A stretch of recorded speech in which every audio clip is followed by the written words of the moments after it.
வணக்கம் ஃப்ரெண்ட்ஸ். இன்னைக்கு நம்ம நெத்திலி கருவாடு தொக்கு பண்ணுறது பார்க்கலாம். இன்க்ரீடியன்ட்ஸ் அளவு சொல்லிடுறேன் வாங்க. 50 கிராம் கருவாடு. இது நல்லா க்ளீன் பண்ணிக்கோங்க. கொஞ்சம் சுடுதண்ணி ஊற்றி கரெக்டாக அந்த கழிவுகளை எல்லாம் எடுத்து நீட்டாக ஒரு 5 தண்ணி 6 தண்ணியில் நல்லா வாஷ் பண்ணிக்கோங்க. தாளிப்புக்கு பெரிய வெங்காயம் 1, சின்ன வெங்காயம் ஒரு 15, பூண்டு ஒரு 10 பல்லு தட்டி வச்சுருக்கேன், 2 பச்சை மிளகாய், 2 வரமிளகாய், கொஞ்சம் கருவேப்பிலை, 7 தக்காளி, வீட்டு மிளகாத்தூள் 1.5 ஸ்பூனு, வரமிளகாத்தூள் 1.5 ஸ்பூனு, மஞ்சத்தூள் ஒரு 1/4 ஸ்பூன் போட்டுக்கோங்க. நம்ம தாளிப்பு பார்த்துடலாம். 2 ஸ்பூன் கடலெண்ணெய் ஊற்றுறேன்.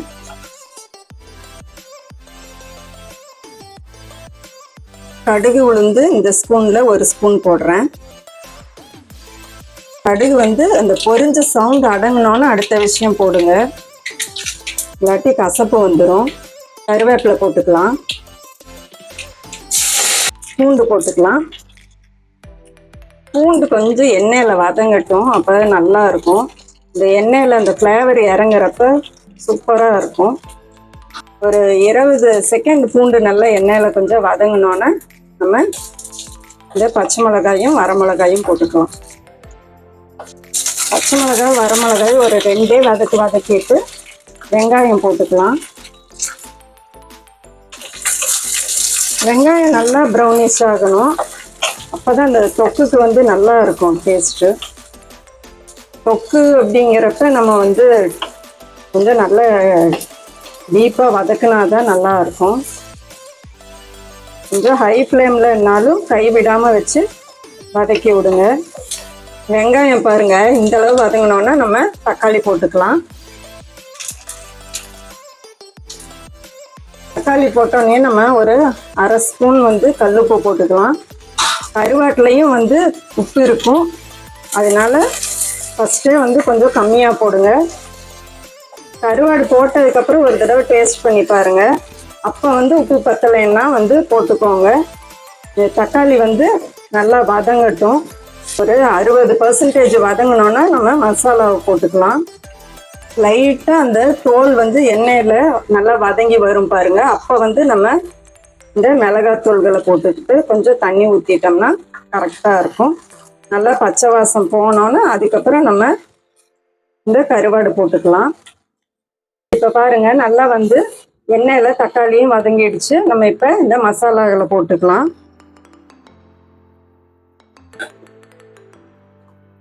இந்த மசாலாவை நல்லா எண்ணெயில் கொஞ்சம் வதக்கணுன்னு தண்ணி ஊற்றி வச்சுக்கலாம். இது நல்லா கொஞ்சம் இந்த மசாலா பச்சை வாசமெல்லாம் போனோன்னா நம்ம கருவாடு போட்டு ஒரு 5 நிமிஷம் தான். கருவாடு சீக்கிரம் வெந்துடும். இந்த கிளாஸ் அளவில் 3/4 கிளாஸ் அளவு தண்ணி ஊற்றிருக்கு. பச்சை வாசம் போகிற வரைக்கும் இதே மூடி வச்சிடலாம். ஒரு 1/4 மணி நேரம் அப்படி ஆகும். அதுக்கப்புறம் நம்ம கருவாடு போட்டுக்கலாம். ஃப்ரெண்ட்ஸ், இது இப்போ பாருங்கள், சைடில் லைட்டாக எண்ணெய் கசிஞ்ச மாதிரியும் கிரேவி இந்தளவு தண்ணி சுண்டுனோன்னு இப்போ கருவாடு போடுறதுக்கு கரெக்டாக இருக்கும். இப்போ கருவாடு போட்டுக்கலாம். இது நல்லா கிளறி விட்டுடலாம். இப்போ கிளறி விட்டுட்டு மூடி வச்சிடலாம். 7 நிமிஷம் விட்டிங்கன்னா போதும், நல்லா வெந்துடும். கொத்தமல்லி தழை இருந்தால் இந்த ஸ்டேஜ்லேயே கொஞ்சம் போட்டு மூடி வச்சிருங்க, கிளறி விட்டு. கொத்தமல்லி தழை இல்லை எங்கிட்ட, அதனால் போடல.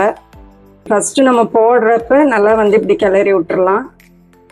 அதுக்கப்புறம் ரொம்ப கிளறினீங்கன்னா கருவாடு கொஞ்சம் பொடி பொடியாக ஆகிக்கும். அதனால் ஃபஸ்ட்டு போடுறப்ப நல்லா கொஞ்சம் கலந்து விட்டுட்டு ஒரு 7 நிமிஷம் மூடி வச்சோம்னா கரெக்டாக வெந்துடும். கொஞ்சம் மீடியம் ஃப்ளேமில் வச்சுட்டு மூடி வச்சுருங்க ஃப்ரெண்ட்ஸ். 7 நிமிஷம் ஆயிடுச்சு. லைட்டாக கலந்து விடலாம்.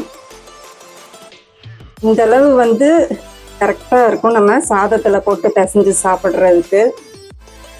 நம்ம இப்போ இதை சாப்பிட்டு பார்த்துடலாம். அப்போ உப்பு கம்மியாக இருந்துச்சுன்னா அப்புறம் போட்டுக்கோங்க. நான் ஒவ்வொரு கருவாட்டில் ஒவ்வொரு மாதிரி உப்பு இருக்கும். ஓகே ஃப்ரெண்ட்ஸ், இது இப்போ நம்ம சாப்பிட்டு பார்த்துடலாம். இது இப்போ சாப்பிட்டு பார்த்துடலாம். செட்டிநாடு கொடி ரெசிபி சப்ஸ்கிரைப் பண்ணுங்க, கமெண்ட் பண்ணுங்க, லைக் பண்ணுங்க. என் பேர் கொடி. என்ன ப்ளஸ் மைனஸ்ன்னு சொல்லுங்க. ஸ்மெல் அப்படியே ஜொல்லு வருது, சூப்பராக இருக்கு.